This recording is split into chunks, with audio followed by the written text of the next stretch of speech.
Hi guys, so today I'm going to be doing a book review video on 7 books. And this one was kind of like a menagerie of different books. So let's get started with this one. This is called White Elephant Dead. It's a death on demand mystery.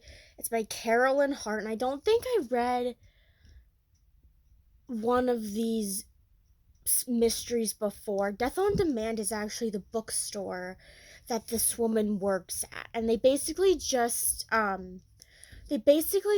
sell mystery books. And this is what it looks like. And it's about this woman. Her name, let me see,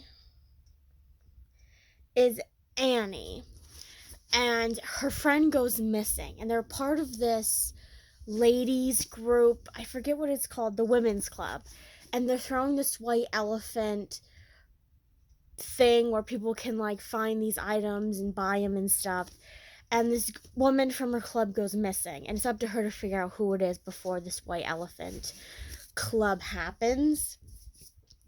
This one is one of my favorite series of mysteries. It's called the Flower Shop Mystery. This one is called The Act of Violence. It's by Katie Collins, and this is the 5th book in the series because it has number 5 on it. And this book is about this woman named Abby, and she is like the most sassiest woman you could ever meet in any of the mystery series. If you read like these little mystery series books, this one, she goes to this pickle festival. Yes, it's a festival all about pickles. And this clown, because there was a parade, this clown was being mean to her, and here her boyfriend Marco, Marco. He ends up going after this clown, and here the clown ends up dead. And people are saying that he was the last person to see him alive, and he was coming out of this clown's house. And it's up to Abby to do this all on her own. She doesn't have help from her ex-cop boyfriend or anything. She's doing it on her own, and it's a really good book. I really like Abby. She's just like I said, she's like a sassy woman. Like, she's the one that's like doesn't take no for an answer. If she wants what she wants, she's gonna get it from you whether you like it or not. Now this one is a bibliophile mystery. That's just a person that loves books, and this is called The Lies That Bind. It's by Kate Carlisle. This is what it looks like. And this book is about this woman, Brooklyn. She works at this place whose abbreviations are BABA. And she helps, she does like these book binding classes or something like that where they can make their own like journals and stuff like that. And the woman who runs this place dies during one of her classes. And she has to figure out who did it and why. Oh, excuse me. And it was a really good book. I have a couple more of these books. I mean, it's not like I kind of like this series, but not as much as I like some of the other series of mysteries that I have. Now, this one isn't really a mystery book. It's just a series. And this is called Midsummer Melody. It's by Rebecca Kelly. And this is Tales from Grace Chapel Inn. And this is what it looks like. And it's about these women. I don't know if they're sisters or not. I think they are sisters. I think they're sisters. I can't remember. They're like these 4 women who run this Grace Chapel Inn. And here what happens is the summer camp where it's like a musical type of camp. They end up needing a place to stay because something happens to their camp. And they end up staying in this carriage house that's next to the inn. And they're having problems with them because they're not being nice because they were in this band and they're practicing really loud, and it's annoying their customers and all that stuff. And there's this Midsummer music festival where the one woman, Louise, she wants to play in this, and she's just trying to like find herself. And then the main band member is talking to her about stuff, and he's saying how their music doesn't fit in because it's rock, and she's saying, well, you could just do Christian rock. and their parents don't accept the fact that they're in this rock band and stuff like that. But it was a really good book. It really broke up the mystery books kind of, because of the fact that it was just like a little book. There is some like religion stuff in it. Some Christian. It's like Christian lit kind of, I guess you could say. But it was a really good book. I really liked it. I don't know if they have any more of these, but I know I read a book before, and I don't know if I ever did a book review on it. But it was something with like one of them was growing a pumpkin, and she just wanted to grow it for fun, but everybody wanted her to grow it for like this world record, and she would get like stressed out when the pumpkin was doing things it wasn't supposed to do. This one is a book that I got from a local bookstore where if you bought books, it was half of what the original price was. And this is called Who's Killing the Great American Who's Killing the Great Writers of America? It's by Robert Kaplow. I don't know.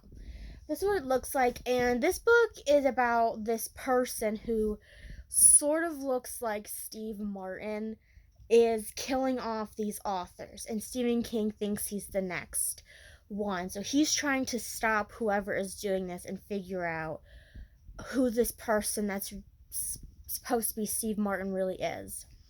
And the one thing I do have to say though is I had to put this book down a couple of times. Like I liked it, but the chapters were so long. Like there's 7 chapters in the book, and there's an epilogue. But these chapters are so long. Like they could have broke up the chapters, and it would have been better, because it's like I'll read like one chapter that's like maybe 40 pages, and I'll just want to put it down because I'm like, I don't want to, but I'm just so tired of reading these long chapters. So this one didn't have an author to it. I even looked in like the book, and I could not find an author. It's just Robin Hood. It's the Weekly Reader Classics. I got this at a thrift store. This is what it looks like, and it was in like the children's section, just because of the fact that I think it was just because it had illustrations in it, but not like throughout the whole book. Not like every page had an illustration on it or anything. It basically takes place. It's just about Robin Hood, and it starts from like how he became Robin Hood, and then him finding the merry men and the friar and his lady Maid Marian, and then how he died. It was basically just kind of like, I guess you could say it was like a fictional biography kind of.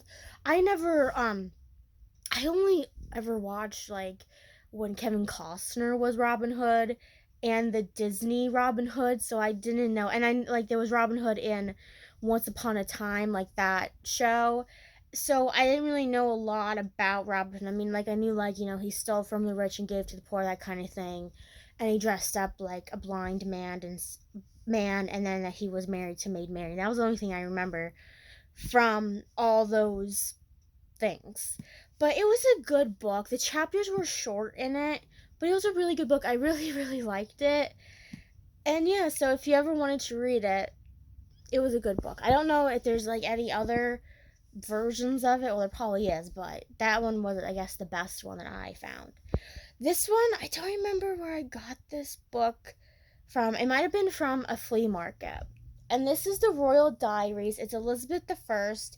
It's Red Rose of the House of Tudor. It's in England. It starts out in England, 1544. And this is what it looks like.